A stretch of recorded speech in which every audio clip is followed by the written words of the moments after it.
మత్తయి సువార్త 19వ అధ్యాయంలో ఇదిగో ఒక యవనస్తుడు లేదా ఒక వ్యక్తి, గుర్తు తెలియని వ్యక్తి అనుకోవచ్చు, గుర్తు తెలియని వ్యక్తి యేసు ప్రభువు దగ్గరికి వచ్చి మాట్లాడుతున్న సందర్భాన్ని మనం చూస్తూ ఉన్నాం. ఇదే సందర్భం మత్తయి సువార్తలో ఉంది, మార్కు సువార్తలో ఉంది, లూకా సువార్తలో కూడా ఉంది. మత్తయి సువార్తలో ఇదిగో ఒకడు ఆయన దగ్గరకు వచ్చి అని అడిగినట్టుగా ఉంది. మార్కు సువార్తలోకి వెళ్తే ఒక భక్తుడు లేదా మోకరించి అడిగినట్టుగా ఉంటుంది. లూకా సువార్తలోకి వెళ్తే ధర్మశాస్త్రోపదేశకుడు దేవుడి దగ్గరకు వచ్చి అడిగినట్టుగా ఉంటుంది. ఈ యొక్క క్రిస్మస్ దినాల్లో మనం ఉన్నాం కనుక క్రిస్మస్ దినాల్లో సాధారణంగా మన ఆలోచన, మన గురి, మన పరిస్థితి అంతా దేని మీద ఉంటుంది? పండుగ పని మీద ఉంటుంది. ఉంటుంది కరెక్ట్. పండుగ మీద ఉంటుంది, అబ్బాల మీద ఉంటుంది, అన్నిటి మీద ఉంటుంది. అయితే వీటికంటే ప్రాముఖ్యమైనది ఇంకొకటి కూడా ఉంది, అది నిత్య జీవము. ఏంటి? నిత్య జీవం. ఈరోజు మనం పండుగ చేసుకుంటున్నాము అని అంటే, పండుగకు సంబంధించిన ప్రతి కార్యం చేసుకుంటున్నాము అని అంటే కారణం ఏంటి అని అంటే, ఇదిగో నిత్య జీవం ఇవ్వడానికి యేసుక్రీస్తు ప్రభువు ఈ లోకానికి వచ్చాడు. యోహాను సువార్త 3:16లో ఉంటుంది ఏంటి అంటే, ఇదిగో యేసు ప్రభువునందు ఎవరైతే విశ్వాసం ఉంచుతారో వారికి నిత్య జీవం.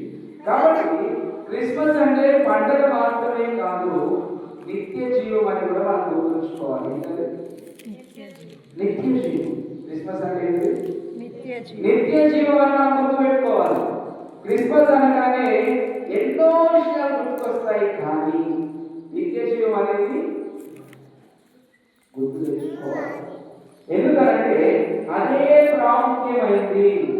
ఆ విషయమే మనకు చాలా ఇంపార్టెంట్. ఇప్పుడు నేను జ్ఞాపకం చేస్తున్నాను ఎందుకు అంటే, క్రిస్మస్ అనేది కొన్ని వందల దేశాలు జరుపుకునే పండుగ. అవునా కదా? మతము కానీ, కులము కానీ, ప్రాంతం కానీ ఏ భేదం లేకుండా చేసుకునేటువంటి పండుగ ఏది? క్రిస్మస్. ఇలాంటి క్రిస్మస్ లో ప్రార్థించే వాళ్ళు చేసుకుంటారు పండుగ, ప్రార్థన చేయని వాళ్ళు చేసుకుంటారు, తాగుబోతులు చేసుకుంటారు, తాగిన వాళ్ళు చేసుకుంటారు. నేను అనేది వాస్తవమే కదా. తాగే వాళ్ళు చేసుకుంటారు, తాగని వాళ్ళు చేసుకుంటారు. ఇంకా లోతుగా వెళ్తే చెడ్డవాళ్ళు చేసుకుంటారు, మంచి వాళ్ళు చేసుకుంటారు, మూర్ఖులు చేసుకుంటారు, తెలివైన వాళ్ళు కూడా చేసుకుంటారు. అంటే క్రిస్మస్ అంటే అందరూ చేసుకుంటారు, కానీ చేసుకునే విధానమే వేరు.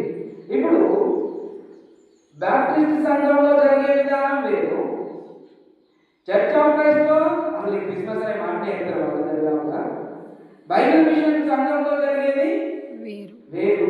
ఇట్లా పలు సంఘాలు కూడా డిఫరెంట్ గా, కానీ అందరూ ఏం చేస్తారు? క్రిస్మస్ జరుపుకుంటారు. దాదాపుగా క్రిస్మస్ అనేది అందరూ జరుపుకుంటారు. ఒకరికొకరు హ్యాపీ క్రిస్మస్ అని దాదాపుగా చెప్పుకుంటారు. ఎంతమంది చెప్పుకున్నా వాళ్ళలో ఒక్క ఆలోచన రావాలి, ఏంటి అంటే నిత్య జీవానికి నేను వారసున్నా. నిత్య జీవానికి నేను వారసున్నా కాదా? క్రిస్మస్ అంటే నిత్య జీవం. నీ కొరకు కుమారుడు పుట్టి ఉన్నాడు. మనందరి కొరకు కుమారుడు పుట్టాడు. కుమారుడు పుడితే ఇది ఒక శ్లోకం ఉంటుంది, ఏంటి అంటే కుమారుడు ఉన్నామ నరకం నుండి తప్పిస్తాడు. ఎక్కడి నుంచి? నరకానికి పోయే పరిస్థితి నుంచి ఎవరు తప్పిస్తారు? కుమారుడు. ఈ కుమారుడు అందరికీ జన్మించాడు. ఇప్పుడు కుమారుడు పుట్టిన ప్రతి ఒక్కరికి ఏముంది అంటే నిత్య జీవము ఉన్నది. కాబట్టి క్రిస్మస్ అంటేనే మనం ఫోకస్ చేయాల్సిన దేని మీద అంటే నిత్య జీవం. నిత్య జీవము. దేవుని ద్వారా జ్ఞాపకం చేసుకోండి. ఈ దినాల్లో క్రిస్మస్ ఎలా మారిపోయిందో 2 మాటలు నేను చెప్పేసి, అలా కాకుండా క్రీస్తును చూసే విధంగా మనం ఆలోచన చేయాలని నేను జ్ఞాపకం చేస్తాను. సాధారణంగా క్రిస్మస్ అనగానే మనం ఏం చేస్తాము అంటే, మనమందరం సంఘముగా ఉన్నాము కాబట్టి మనం ఉన్న మందిరాన్ని కొంచెం డెకరేషన్ చేయాలనుకుంటాం. ఏం చేయాలనుకుంటాం? డెకరేషన్. ఎంతమంది అనుకుంటున్నారు? చేయాలి. మందిరాన్ని డెకరేషన్ చేయాలని ఎంతమంది అనుకుంటారు? దేవుడికి డెకరేషన్ చేసినప్పుడు అనుకోవాలి. దేవుడికి సమయం తక్కువ ముందుకు. తర్వాత క్రిస్మస్ అనగానే ఇది ఒక మంచి ట్రీ, క్రిస్మస్ ట్రీ. అవునా? ఎంతమంది అనుకుంటున్నారు క్రిస్మస్ ట్రీ పెట్టుకోవాలని? చేయొద్దండి, నాకు కొంచెం బూస్టింగ్ అవుతుంది. ఎంతమంది అనుకుంటున్నారు క్రిస్మస్ అనగానే ట్రీ పెట్టుకోవాలని? మా ఇంట్లో పెట్టుకోవాలనుకుంటున్నాను. ఎత్తలా వద్దా, ఎత్తితే ఏమంటాడో ఎత్తకపోతే ఏమంటాడో డౌట్ ఏమవుతూ పూర్తిగా ఎత్తండి. నేను పెట్టదని చెప్పట్లేదు, పెట్టాలని చెప్తున్నాను. పెట్టుకోవాలి. క్రిస్మస్ అనగానే ఇంకా స్టార్, క్రిస్మస్ ట్రీ డెకరేషన్, ఇంకా Christmas star, Christmas star, Santa Claus, Christmas star star ఉండాలి. ఆలోచన చేస్తాం. కనీసం మనుషులు వేషం వేయకపోయినా ఒక ఫోటో అయినా పెట్టాలి, ఉండాలి. ఇప్పుడు ఇవన్నీ క్రిస్మస్ లో కామన్, క్రిస్మస్ లో జరిగింది. ఇంకా ఏమైనా star star, Christmas star, star star పెట్టుకోవాలి. కొత్త బట్టలు, ఇంకా పిండి వంటలు, ఇంకా తొందరగా చెప్పాలి. ఇలా భోజన పదార్థాలు సెట్ చేసుకోవాలి. ఇంకా తర్వాత జోక్గారు, నేను సీరియస్గానే అడుగుతున్నాను. అన్నీ చేస్తుంటేనే సంతోషం. అదే ఇంకా వాక్యం కూడా చెప్పాలి. ఇంకా క్యారల్స్, రైట్. ఇంకా కేక్ కటింగ్. చూడండి, ఇంకా సమయం తక్కువ ఉంది కాబట్టి క్వశ్చన్ తగ్గించుకుంటున్నా. మనందరికీ తెలుసు క్రిస్మస్ లో ఇవన్నీ ఉండాలి, ఇవన్నీ ఉండాలి. ఇవన్నీ కూడా ఎలా ఉండాలి అంటే ఒక క్రమంలో ఉండాలి. ఎలా ఉండాలి? ఒక క్రమం, ఒక పద్ధతి, ఒక ఆర్డర్లో ఉండాలి. ఎందుకు ఆర్డర్లో ఉండాలి అంటే నేను ఒక ఎగ్జాంపుల్ చెప్తాను. ఎగ్జాంపుల్ మాత్రమే. ఇప్పుడు క్రిస్మస్ తాత ఉన్నాడు. క్రిస్మస్ తాత డ్యూటీ ఏంటి చెప్పండి? డాన్స్ చేయడం, అందరు గిఫ్ట్ ఇవ్వడం. క్యారల్స్ తిరిగేటప్పుడు క్రిస్మస్ తాతను చూపిస్తారు, చాక్లెట్లు పంచుతారు, ఇంకా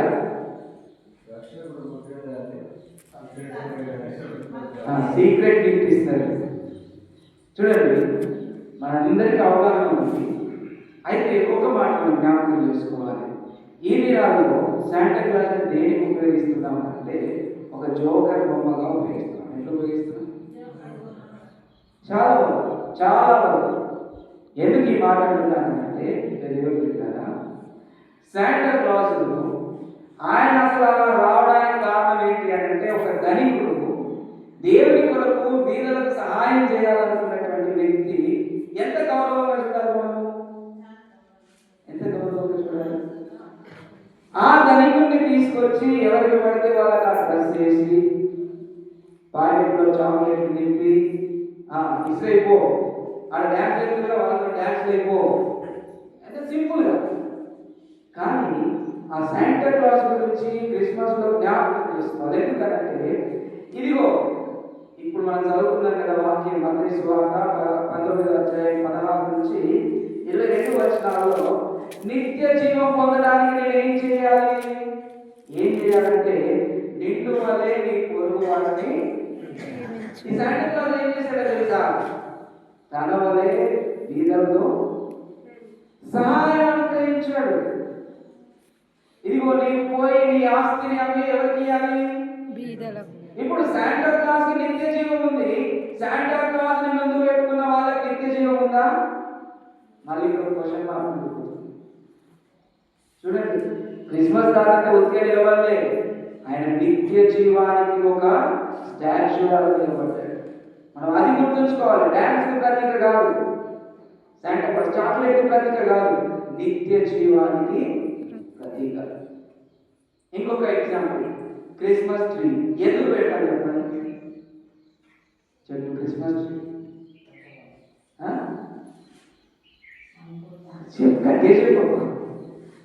పచ్చదనం దేనికోసం? పచ్చదనంతో వచ్చేదేంటి?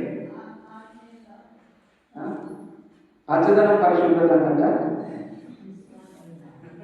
క్రిస్మస్ ట్రీ అనేది మనం ఎందుకు పెడతామంటే, యేసు ప్రభు వారు మన కొరకు చనిపోయాడు. దేని మీద చనిపోయాడు? సిలువ మీద, ఎండిన కొయ్య మీద ఆయన చనిపోయాడు. కానీ యేసు ప్రభు వారు ఎక్కడ పుట్టాడు?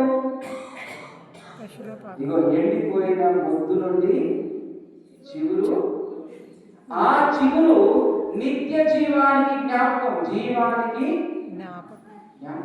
దేవుని బిడ్డలారా, యేసు ప్రభు వారి పుట్టుకకు మనం చేసే ప్రతిదీ కూడా నిత్య జీవానికి జ్ఞాపకార్థంగా మనం పెడతాం.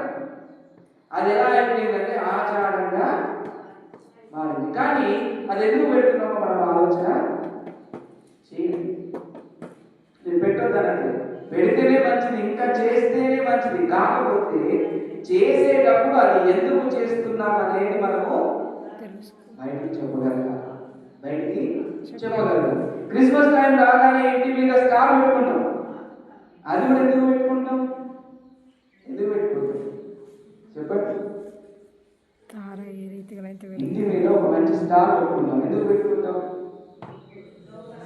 బైబిల్లో నక్షత్రం గురించి ఎన్నో విషయాలు రాయబడ్డాయి.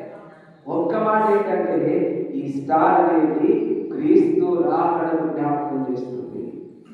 దేని జ్ఞాపకం చేస్తుంది? క్రీస్తు వచ్చాడు అని అంటే నెక్స్ట్ నీకు ఉండబోయేది ఏంటి? నిత్య జీవం. ఉండబోయేది ఏంటి? అయితే ఇవన్నిట్లో లాస్ట్ మిగిలే క్వశ్చన్ ఏంటి అని అంటే, నేను పొందాలంటే ఏం చేయాలి? ఏంటి? నిత్య జీవం పొందాలంటే ఏం చేయాలి? ప్రార్థించిన ప్రతి ఒక్కరు నిత్య జీవం పొందుకుంటారా? వాక్యం చదివిన ప్రతి ఒక్కరు నిత్య జీవం పొందుకుంటారా? గ్యారెంటీ ఉందా? లేదు. రెగ్యులర్ గా మందిరానికి పోయిన వాళ్ళు నిత్య జీవం పొందుకుంటారా? అలానే ఎప్పుడో ఒకసారి దేవుని మందిరానికి వెళ్ళిన వాళ్ళు పొందుకుంటారా? మరి నిత్య జీవం ఎవరు పొందుకుంటారు? ఎవరికి దొరుకుతుంది? ఇదిగో యవనస్తుడు దేవుడి పాదాల యొక్క పడి, యేసు ప్రభు వారి పాదాల యొక్క పడి ఆయన అడుగుతున్నాడు. ఏమని అడుగుతున్నాడంటే, బోధకుడా. ఏమని అడుగుతున్నాడు? బోధకుడా అంటే ఎవరు? బోధించేవాడు, బోధ చేసేవాడి గురించి జ్ఞాపకం చేస్తున్నాడు. ఇక్కడ ఒక సందర్భం జ్ఞాపకం చేస్తున్నాడు, నిత్య జీవం గురించి ఒక సందర్భం. ఏంటి ఆ సందర్భం అంటే, ఇదిగో భూమి మీద బాగా బ్రతికినటువంటి మనిషి ఒకరు ఉన్నాడు. అతని ఇంటి ముందే చాలా దీనమైన స్థితిలో బ్రతికినటువంటి మనిషి ఉన్నాడు. ఒకే రోజు ఇద్దరు చనిపోయారు. ధనికుడు, లాజరు, ఇద్దరు ఒకే రోజు చనిపోయారు.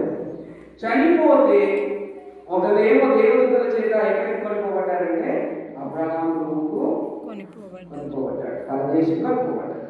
ఒకరు ఎక్కడికి పోయాడు? పాతాళమునకు. ఎక్కడికి పోయాడు?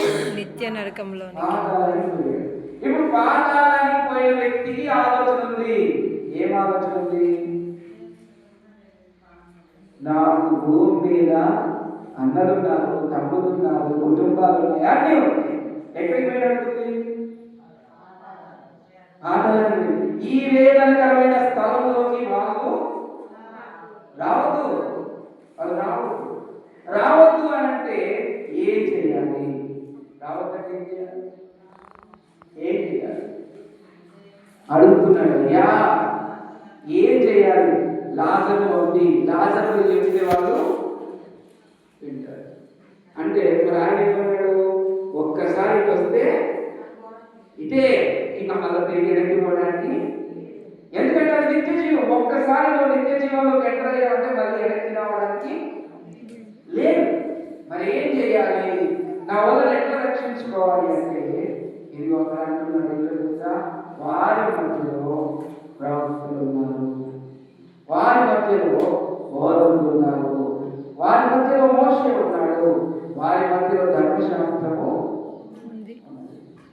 ప్రవక్తల మాట వినాలి, ధర్మశాస్త్రాన్ని బట్టి నడుచుకోవాలి. అప్పుడు వాళ్ళు వేరే రకమైన స్థలంలోకి రావాలి. కాబట్టి ఈ విషయాన్ని జ్ఞాపకం చేసుకుంటూ యవనస్తుల దగ్గర ఈయన నిలబడి యేసు ప్రభువు అడుగుతూ ఉన్నాడు, అయ్యా నిత్య జీవం పొందుటకు నేను ఏ మంచి కార్యము చేయాలి? చెప్పండి, ఏ మంచి కార్యం చేద్దాం? మనం ఏ మంచి పని చేద్దాం? మనం చేసే పనులు మంచిగా? నేను పర్సనల్ విషయాలు మాట్లాడట్లేదు, మందిర విషయాలు మాట్లాడుతున్నాను. ఏ మంచి కార్యం చేస్తే మనకు నిత్య జీవం దొరుకుతుంది? చూడండి, మనం జాగ్రత్తగా ఆలోచన చేయాలి. కిందికి 17వ వచనం.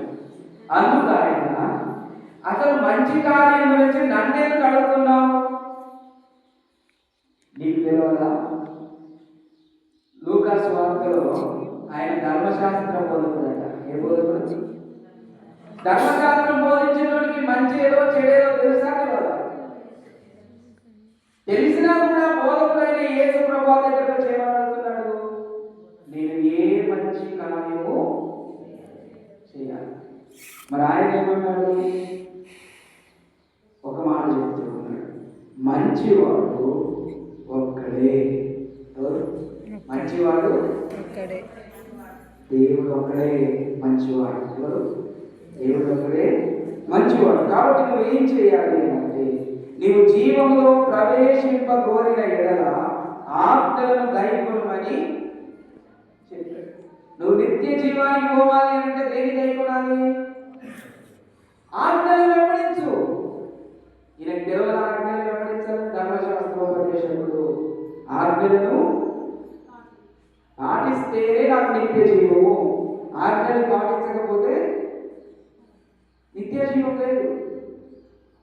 కొత్త నిబంధన గ్రంథంలో అంటాడు, ఆజ్ఞ అతిక్రమమే పాపము, పాపం, పాపం వల్ల వచ్చు జీతము మరణం. మరణం. మరణం నిన్ను ఎక్కడికి తీసుకుపోతుంది? నిత్య జీవానికి తీసుకుపోతుందా? నరకానికి తీసుకుపోతుందా? పాతాళంలోకి, నరకం. ఏ తీసుకుపోతుంది? అడిగి తీసుకుపోతుంది. అటు తీసుకుపోవడానికి నువ్వు ఇక్కడ ధర్మశాస్త్రాన్ని పాటించలే, ఆజ్ఞలను పాటించలేదు. ఈయనకి ఇంకా అర్థం కాలేదు. యేసు ప్రభువు చెప్పింది ఇంకా అర్థం కాలే. ఆజ్ఞలు పాటించమంటే అర్థం కాలే. మరి ఏమడుగుతున్నాడు? ఏ ఆజ్ఞలని ఆయనను, ఏ ఆజ్ఞలు?